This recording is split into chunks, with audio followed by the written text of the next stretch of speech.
વિદ્યાર્થી મિત્રો, મારી યુટ્યુબ ચેનલમાં તમારું હાર્દિક સ્વાગત છે। આજે આપણે ધોરણ 12 ની અંદર વિષય એકાઉન્ટ 2 ની અંદર ડિબેન્ચરના હિસાબો પ્રકરણ 2 માં થોડાક થિયરિકલ પ્રશ્નોની જરાક ચર્ચા કરી લઈએ। ડિબેન્ચર પરત કરવા માટે નાણાંની જોગવાઈ કેવી રીતે કરવામાં આવે છે?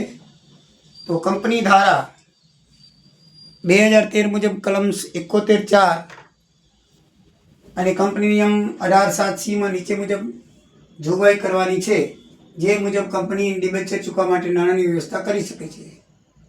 એક તો નવા શેર બહાર પાડીને, જ્યારે કંપનીને ડિબેન્ચર પરત કરવા માટે ફંડની જરૂર હોય ત્યારે company equity share, preference share કે ડિબેન્ચર બહાર પાડવાનું નક્કી કરી શકે છે અને નવા બહાર પાડેલા શેર કે ડિબેન્ચરની રકમમાંથી જૂના ડિબેન્ચરની રકમ એ પરત કરી શકે છે, જેના કારણે કંપનીની નાણાકીય પરિસ્થિતિમાં કોઈ અસર થતી નથી।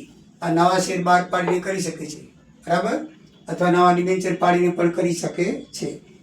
પછી મૂડીમાંથી ડિબેન્ચર પરત કરવા, તો ઘણી વખત ડિબેન્ચર માટે સગવડ ના હોય તો ડિબેન્ચર પરત કરવા માટે નફામાંથી કોઈ રકમ અલગ મૂકવામાં આવતી નથી, ત્યારે કંપનીની મૂડીમાંથી ડિબેન્ચર પરત કરવામાં આવે છે તેમ કહેવાય।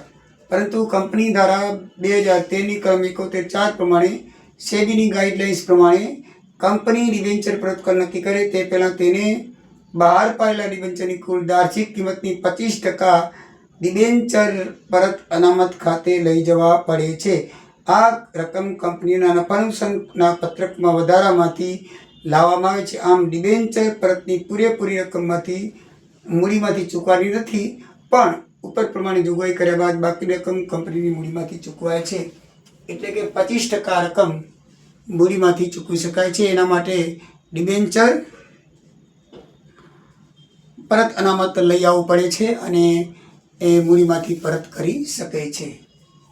ડિબેન્ચર નફામાંથી પરત કરવું હોય તો જ્યારે કંપની બહાર પાડેલા ડિબેન્ચરને પરત કરવા માટે જરૂરી પૂરી રકમની જોગવાઈ તેના નફા નુકસાન પત્રકમાં કરવામાં આવે તો નફામાંથી ડિબેન્ચર પરત કર્યા એમ કહેવામાં આવે છે। એટલે નફામાંથી જોગવાઈ કરવામાં આવે ડિબેન્ચર પરતની તો એમાંથી એ પરત કરી શકે છે। એના માટે એને એક ડિબેન્ચર પરત અનામત ખાતું ઊભું કરવું પડે છે અને જેમાં ડિબેન્ચર પરત કરવા માટે જરૂરી પૂરેપૂરી રકમ નફા અને નુકસાનના પત્રકમાં ડિબેન્ચર પરત અનામત ખાતે લઈ જવામાં આવે છે। એટલે આમ નવા શેર બહાર પાડી, ડિબેન્ચર બહાર પાડી, મૂડીમાંથી ડિબેન્ચરના 25% અનામત રાખી અને નફામાંથી ડિબેન્ચર પરત કરી શકાય છે। હવે ડિબેન્ચર પરત રોકાણ અંગે, તો કંપની ધારા 2014ના નિયમ મુજબ 18(7)C મુજબ જે નાણાકીય વર્ષના અંતમાં એટલે કે 31 માર્ચ રોજ ડિબેન્ચરના પરત કરવાના હોય તો કુલ દાર્શનિક કિંમતના ઓછામાં ઓછા 15% જેટલી રકમ વર્ષની શરૂઆતમાં એટલે કે એપ્રિલ મહિનામાં રોકાણ કરવામાં આવે છે, તેને ડિબેન્ચર પરત ખાતું કહેવામાં આવે છે। એટલે કે જો આપણે ડિબેન્ચર પરત રોકાણ કરવું હોય તો કંપની ધારાના નિયમ મુજબ દાર્શનિક જે કિંમત છે, મૂળ કિંમત છે, એના ઓછામાં ઓછા 15% જેટલી રકમની વર્ષની શરૂઆતમાં એટલે એપ્રિલમાં એનું રોકાણ કરી અને ડિબેન્ચર પરત ખાતું ખોલવું પડે છે, બરાબર છે। ઓમાં 25% હતા, આમાં 15% છે, એ બરાબર ધ્યાન રાખવું। તો ડિબેન્ચર પરત કરવાની રીતો 4 છે। અમુક ચોક્કસ તારીખે બધા જ ડિબેન્ચર પરત કરી દેવાના, બરાબર છે। એટલે ઘણી વખત એવું થાય છે કે આપણે મુદત આપેલી હોય અને 6 મહિનાની કે 12 મહિનાની મુદત આપી હોય તો ડિબેન્ચર પરત આપણે કરી શકીએ છીએ। કેવી રીતે? અમુક ચોક્કસ તારીખે બધી જ રકમ ચૂકવીને આપણે કરી શકીએ છીએ। પછી બીજું છે હપ્તે હપ્તેથી, તો ડિબેન્ચર હપ્તે હપ્તેથી કેવી રીતે ચૂકવી શકાય છે તે આપણે જોઈએ। તો ડિબેન્ચરને એક સાથે ન ચૂકવતા હપ્તે હપ્તે ચૂકવવામાં આવે તો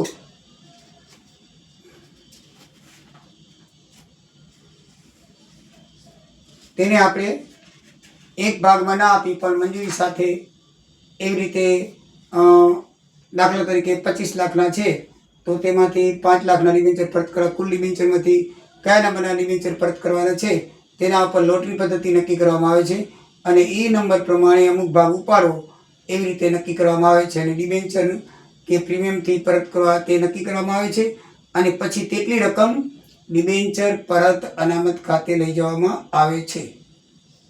પછી ખુલ્લા બજારમાંથી, તો ખુલ્લા બજારમાંથી આપણે જો ડિબેન્ચર પરત કરવા હોય તો કંપની કાયદા મુજબ જો કંપનીનું આર્ટિકલ્સ ઓફ એસોસિએશન અધિકૃત કરે તો કંપની ડિબેન્ચર પરત કરવાને બદલે ખુલ્લા બજારમાંથી એટલે કે માન્ય સ્ટોક માર્કેટમાંથી ડિબેન્ચર પોતે ખરીદે બીજાના, અને એ ડિબેન્ચરની તેની દાસબીન કરતાં પરત રકમની રકમ કરતાં સ્ટોક માર્કેટમાં ઓછી કિંમતે ઘટાવથી મળતા હોય તો આ પદ્ધતિનો ઉપયોગ થાય.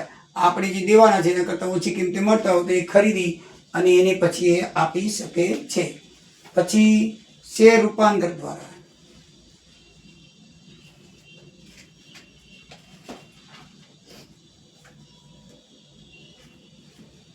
તો ડિબેન્ચર જ્યારે બહાર પાડે ત્યારે કંપની એને શેરમાં રૂપાંતર કરી અને તેનું ચૂકવણું કરી શકે છે. તો આમ 4 પદ્ધતિ છે આ ચૂકવવાની, અને એના તફાવત છે 8. શેર અને ડિબેન્ચર મૂડીનો પ્રકાર, એટલે શેર હોલ્ડર શું છે? માલિકી છે. માલિકી હક દર્શાવતો મૂડી, શેર એ માલિકી હક દર્શાવતી મૂડી છે અને શેર હોલ્ડર કંપનીનો માલિક ગણાય છે. શેર હોલ્ડર શું કહે છે? કંપનીનો માલિક. જ્યારે ડિબેન્ચર હોલ્ડર કંપનીનો લેણદાર છે. ડિબેન્ચર એ ઉછીની લીધેલી મૂડી છે, તેને લેણદારોની જામીનગીરી કહેવાય. ડિબેન્ચર હોલ્ડર કંપનીનો શું છે? લેણદાર છે, કારણ કે કંપની જરૂર પડે ત્યારે તે નાણાં લે છે. અને આ કંપનીના માલિક કહેવાય છે, કારણ કે કંપની એમને ઓફર કરે છે કે ભાઈ આટલા 10 રૂપિયાના શેર છે, ખરીદો, ને એમાં વધઘટ બજારમાં થતી એ પ્રમાણે લાભ મળતો રહે છે. વળતરની ખાતરી, શેરમાં વળતરની ખાતરી હોતી નથી, કારણ કે કંપની નફો કરે કે ન કરે, એ ડિવિડન્ડ જાહેર કરે તો કરે, ન કરો તો ન કરે. જાહેર કરવું હોય તો નફો કરે તો ડિવિડન્ડ જાહેર કરે તો વળતર મળે, પણ ચોક્કસતા નથી. જ્યારે આમાં કંપની નફો કરે ખોટ ડિબેન્ચર હોલ્ડર્સને નક્કી કર્યા મુજબ વ્યાજ આપવું જ પડે છે. બરાબર. ગીરો બોજ, શેર માલિકી પણ દર્શાવે, જેથી ગીરો કે બોજ મૂકવાની જરૂર નથી. શેર એ પોતે જ માલિક છે એટલે એને ગીરો કે બોજ હોય નહીં. ત્યાં ડિબેન્ચર હોલ્ડરો લેણદારો છે, જેથી કંપનીને તેની સામે મિલકતો સામે તરતો કે સ્થિર બોજ આપણે આપવું પડે છે, એટલે મિલકતો એમાં ગીરો મૂકવાનો વખત આવે છે. અધિકાર, તો શેર હોલ્ડરને કંપનીના કામકાજમાં અને મત આપવાનો અધિકાર છે. બરાબર છે, મિટિંગમાં. જ્યારે ડિબેન્ચર હોલ્ડરને મત આપવાનો કે કામકાજમાં ભાગ લેવાનો અધિકાર નથી.